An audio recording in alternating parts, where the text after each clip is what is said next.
untuk mempersiapkan postur tubuh dengan baik.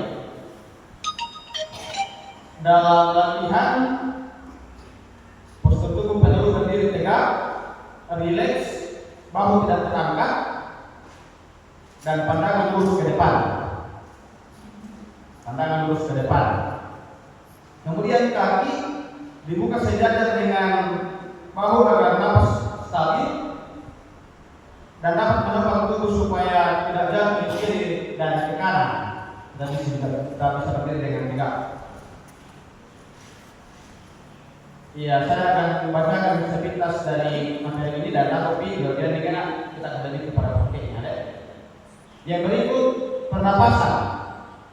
Ada beberapa jenis pernapasan dalam bernyanyi. Yang diwakili pernapasan dada, pernapasan diafragma dan pernapasan perut.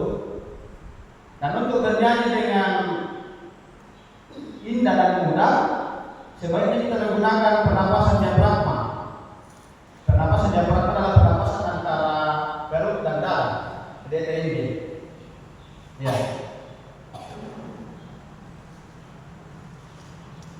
Jadi kalau kita menggunakan pernapasan dada, lebih cenderung pernapasan itu terlalu cepat selesai. Dan kadang ada lagu-lagu tertentu yang memang membutuhkan pernapasan yang panjang. Sehingga kalau kita menggunakan pernapasan dada atau pernapasan perut, lalu dia tidak akan sampai karena pernapasan habis. Yang berikut teknik dasar suara. Yang pertama dimulai dari artikulasi. Artikulasi adalah ucapan vokal yang didasari dengan mengucapkan ayu eo. Ini yang paling banyak terkenal dalam bernyanyi, ayu eo. Kemudian dalam tahapan latihan dalam pengucapan vokal ini bisa diulang-ulang dengan menyebutkan ayu eo secara bernada. Misalnya ayu eo, ayu eo, ayu eo, supaya terbiasa. Karena yang menjadi penyakit kita dalam bernyanyi selama ini khususnya tobamba, terkadang dialek kita dalam bahasa sehari-hari mempengaruhi vokal ayu eo dalam menyampaikan lagu itu. Banyak yang sebenarnya a i u e o terlalu kental, ya.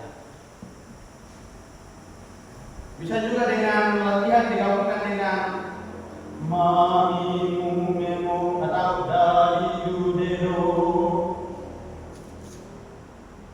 Yang berikut intonasi. Intonasi adalah latihan mendengarkan nada dengan benar. Ya, bisa menggunakan alat musik seperti piano. Misalnya ada pengiring yang memberikan nada-nada tertentu dan kita respon dengan menyampaikan suara. Misalnya mau alat musik, ya kita balas dengan seperti itu latihannya. Kalau musiknya naik kita juga harus ikuti. Yang berikut membentuk suara yang indah. Berdasarkan materi yang diberikan, pertama resonansi. Untuk membentuk suara yang indah, kita harus menemukan ruang gema untuk memproyeksikan suara dengan baik. Misalnya, kita latihan dalam kamar mandi, ada dalam ruang yang tertutup, kita belajar untuk mengeluarkan suara. Dan ini bisa dimulai dengan latihan setelah hamil. Seperti ini prosesnya. Jadi kalau bapak ibu hamil dalam kamar mandi seperti ini pasti gemuruh. Dan disitulah kita akan menemukan suara yang indah dan apa yang kita keluarkan. Dan proses latihan hamil ini kita harus berupaya supaya suara yang keluar, di samping kita menikmati suara yang keluar itu, ya dia juga di sistem kita merasakan adanya getaran di wajah, itu benar wajah. Kalau misalnya begini saja, berarti tidak berhasil. Kalau kita duduk begini, tidak berhasil. Tapi kalau kita hamil di wajah dan hidung ada getaran, berarti hamilnya tepat. Seperti itu. Yang berikut proyeksi suara. Proyeksi suara diarahkan ke depan, jangan ditekan di tenggorokan. Suara harus bersilatan dan jelas. Ya, jadi saya selalu sampaikan begini bahwa dalam hal menyampaikan suara, menyampaikan langsungnya pada suara, ya beda dengan penyanyi solo. Ya, misalnya penyanyi solo menyanyikan sebuah lagu dengan menggunakan suara leher, karena itu merupakan ciri khas dari suaranya. Dia tidak jadi persoalan karena dia penyanyi solo, artinya dia yang menguasai lagu yang disampaikan. Misalnya kita mau menyanyi solo, saya menyanyi solo dengan Pak Yuda menyanyi solo pasti beda karena karakter suara kami berbeda. Tapi dalam hal pada suara semua harus sama karena dipadukan. Jadi kita upayakan supaya suara tidak ditekan di tenggorokan. Jadi saya silakan bahwa misalkan supaya suara yang keluar itu ibaratnya selam yang air jalan terjalan. Maka tiga kali di selam pasti dia juga tidak lancar.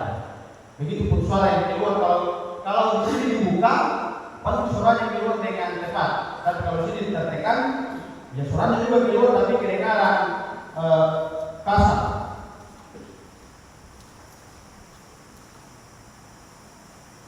Yang berikut ekspresi dan jiwa lagu. Yang pertama adalah pemahaman lirik. Sebelum kita menyanyikan sebuah lagu, mempelajari sebuah lagu, ada baiknya kita pahami isi dari lagu tersebut. Apakah disampaikan dalam suasana gembira, dalam suasana yang menyedihkan, dalam suasana syukur, dan dalam bentuk doa. Dan masih banyak lagi pemahaman lirik dalam ekspresikan lagu yang kita sampaikan. Jangan sampai kita menyanyi lagu yang nuansanya kita nyanyikan dalam suasana sedih, justru kita menyanyi begitu dalam ekspresi yang penuh dengan kegembiraan. Ya, jadi kita harus pahami terlebih dahulu sebelum menyanyikan lagu. Dan kita juga harus menyanyikan lagu sesuai dengan emosi lagu tersebut. Ya. Yang berikut gestur tubuh. Pada saat kita bernyanyi, kita harus rileks, tidak boleh kaku, dan kita harus menggunakan ekspresi wajah dan gerakan sederhana. Iya, gerakan juga ini penting karena banyak yang bernyanyi karena lebih dominan berfokus pada gaya, akhirnya makna lagunya kehilangan. Jadi kita sesuaikan saja makna dari lagu yang disampaikan tanpa menghilangkan dan tanpa meninggalkan esensi dari lagu yang sesungguhnya. Yang berikut, jangan memaksakan nada tinggi. Sebaiknya untuk latihan mencapai nada tinggi harus dilatih secara perlahan. Ini juga yang menjadi tantangan bahwa selama ini kebanyakan jemaat saya lihat dalam menyanyikan sebuah lagu, terkadang harusnya inisial suaranya alto, tetapi dia selalu memaksakan diri di sopran. Akhirnya soprannya kedengaran kasar. Karena sebenarnya suara ini warna alto, tapi dia tidak mau diatur pelatihnya, banyak yang begitu. Dia lebih pintar, akhirnya dia pilih bahwa saya harus di sopran karena saya suka di sopran. Iya. Yang berikut, latihan secara konsisten. Yang menjadi kelemahan dan menjadi tantangan kita selama ini bahwa latihan pada suara dan pengatur ini semuanya aktif ketika ada kegiatan. Banyak jemaat seperti itu. Nanti ada kegiatan baru kita latihan pada suara, akhirnya nanti ada lagi kegiatan baru kita latihan, akhirnya tidak maksimal. Seandainya di jemaat semuanya sudah aktif, diberikan waktu khusus untuk latihan pada suara, ya pasti dari kegiatan ya tinggal kita berkumpul mempelajari lalu bersama kita tampil dengan maksimal. Tapi apa yang terjadi nanti 1 bulan menjelang kita bahkan ada 2 minggu menjelang kegiatan baru latihan, ya penampilannya juga ya seperti itu. Kemudian harmoni. Saya berfokus di sini tentang keseimbangan suara. Dalam kegiatan peran suara selama ini yang saya dengar, banyak yang menampilkan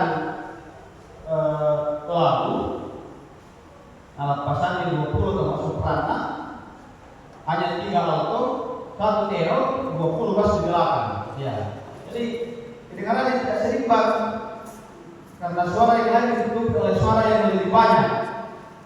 Nah, jadi sebaiknya ini ada suara sopran, alto, tenor, bass dalam suara itu lengkap dan seimbang. Ala 10 orang yang sopran, 10 orang yang alto, tenor dan bassnya. Ya. Makanya juga pada saat kita mau membentuk kelompok peran suara, ya seorang pelatih peran suara harus mampu membedakan mana yang karakter suaranya alto, tenor dan bass, supaya pada saat disatukan nanti bisa kedengaran seimbang. Karena percuma juga kalau memaksakan seseorang di tenor kalau memang warna suaranya bass, pasti kedengarannya tidak akan maksimal. Ya.